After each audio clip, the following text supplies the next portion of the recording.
Kami ang BFP Bombero! Kami po ang kawani ng pamatay sunog, Bureau of Fire Protection under the DILG. So, kami po ang inyong tagapaglingkod kapag ka po may sunog. At iba pang mga disasters at emergencies.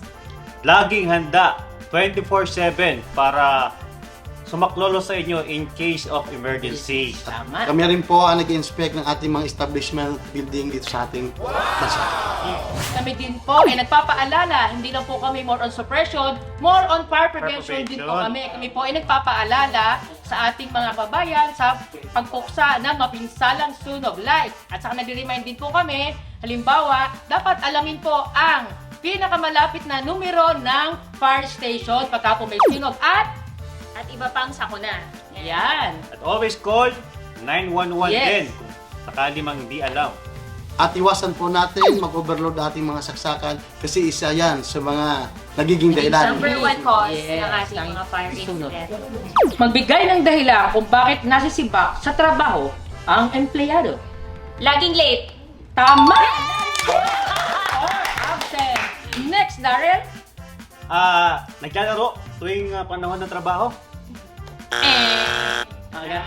Okay, next. Tamad sa trabaho. Tama! Nasisibak sa trabaho. Laging may kaaway, kagalit sa office. Yan! Laging may kaaway.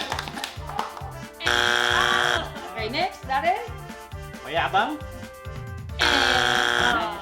Anong So, yung dinibig? tamad kanina, di ba? Sa akin, Okay. oo. Saka laging late sa absent. Ang sunod is nagnakaw. Ay, malikot ang kamay. Yun, hindi magaling. At saka yung Incompetent. chismosa. Under Yun, kung bakit Okay, tamad sa okay. trabaho. Ako, sa akin, syempre, yung honesty, saka yung dedication sa trabaho. Yan. Sa amin ang quality. Dapat ano ka, bukod sa dedication sa work, syempre dapat competent ka sa lahat ng ginagawa mo. Pag may task na binigay sa'yo, dapat alam mo kung paano and willing kang matuto kapag hindi mo Yes, alam. oo. Para sa akin, integrity. Yan, oo naman, oo. Kahit wala nakakita sa'yo, dapat ginagawa mo kung ano yung tama. Ito rin tama. At sa amin sa Bureau of Fire, dapat talaga physically fit ka. Yung Tama! Yes, Oh, my yes, shots!